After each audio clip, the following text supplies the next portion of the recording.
देश के पॉलिटिक्स के ऊपर। जैसे कि आपको पता होगा हमारे देश में हाल फिलहाल हम लोग एक पाकिस्तान से 4 डे वॉर से होके गुजरे हैं, उसमें हमने बहुत सारे यूट्यूबरों को बैन भी कर दिया था। तो रिसेंट में मैं ट्विटर चला रहा था तो उसमें मैं देख रहा था कि पाकिस्तान के कुछ जो क्रिकेटर हैं, अब कुछ न्यूज चैनल है उसको अनबैन कर दिया गया है।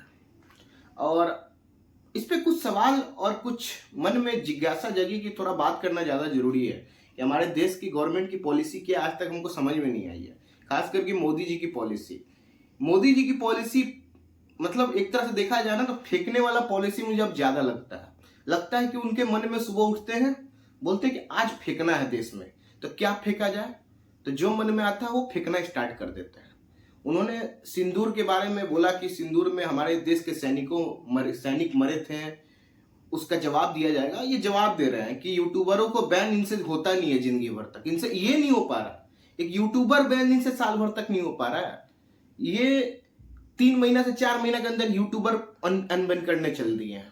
ये बोलते हैं कि हम देश को विश्व गुरु बनाएंगे, देश को इधर ले जाएंगे उधर ले जाएंगे। इनसे 3 महीना यूट्यूबर बैन नहीं हो रहा है। जहां तक रहा एक जल समझौता, उस पर भी अब लोगों को सोच में पड़ना पड़ेगा कहीं कौन ठीक है अगला दिन जल छोड़ के ये समझौता फिर से कर ले, क्योंकि मोदी पर अब मुझे ट्रस्ट नहीं है। मोदी की जो पॉलिसी है ना, एक मीडिया पॉलिसी उनकी ज्यादा है, मतलब मीडिया पर दिखाते हैं कि बहुत बड़े इंसान है, बहुत बड़े ये वो 9-17, मगर हाल फिलहाल में ग्राउंड पे देखा जाए ना तो उनकी रियलिटी वो नहीं है। उनकी रियलिटी एक केजरीवाल नेता की तरह ही है। केजरीवाल जैसे फेंकते हैं वैसे ही हमारे मोदी जी अच्छा तरह तरीके से फेंकते हैं।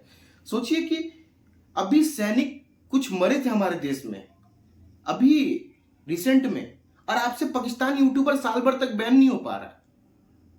मतलब आपके पास इतनी कैपेसिटी नहीं है कि आप साल भर तक यूट्यूबर बैन कर पाए।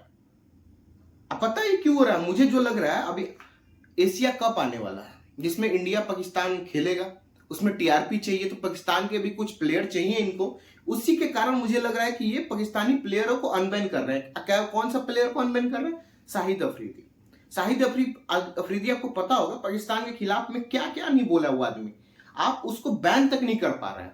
आपकी राजनीति ये है कि आप उस खिलाड़ी को साल भर तक बैन नहीं कर पा रहे, तो असली दलाल तो आप हैं इस देश के। दलाली तो आप कर रहे हैं ना। आज आर्मी के साथ दलाली कौन कर रहा है? हमारे देश के नेता कर रहे हैं। वो वहां पे सरहद पे मर रहे हैं, ये यहाँ पे लंबा लंबा डायलॉग मारेंगे कि नहीं हम आपके लिए जी ये करेंगे वो करेंगे। इनसे यूट्यूबर बैन नहीं हो पा रहा है। ये बनेंगे देश के विश्व गुरु। ये देश के विश्व गुरु बाद में बने, पहले अपने देश के गुरु बन जाए, वो सबसे बड़ा बात है इनसे, क्योंकि इनसे अपने बातों पे टिका ही नहीं जाता है किसी बातों पे। आज बोलेंगे कि अगर नरेंद्र मोदी जी आज बोल देना कि देश में बारिश नहीं हो रहा है, तो कहावत नहीं है पहले घर से निकल कर देखना पड़ेगा कि हो रहा है कि नहीं, देख लिया जाए, क्योंकि बातें पर भरोसा नहीं रह गया।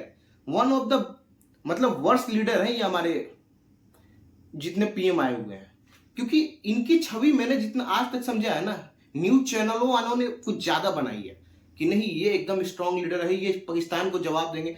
मोदी को आज देश में लाने के लिए सबसे बड़ा कारण क्या था? मोदी को देश में जब लोग लाए थे, जिस टाइम में मैं छोटा था थोड़ा, तो पता था मुझे वो लोगों की क्या जिज्ञासा थी उनको लाने के लिए। हिंदुत्व था, एक पाकिस्तान को जवाब देना था। लोग ज्यादा सोचते थे कि आर्मी वालों को ये ज्यादा करेंगे, पाकिस्तान को खुल के जवाब देंगे। 4 दिन में इनसे वॉर, 10 दिन तक इनसे वॉर ठीक से हुआ नहीं, 4 दिन में केस फायर करके बैठ गए। ठीक है, इनसे 1 महीना यूट्यूबर बैन नहीं होता है, साल भर वो भी ओपन करके बैठ जाते हैं। ये असल में है बिजनेसमैन।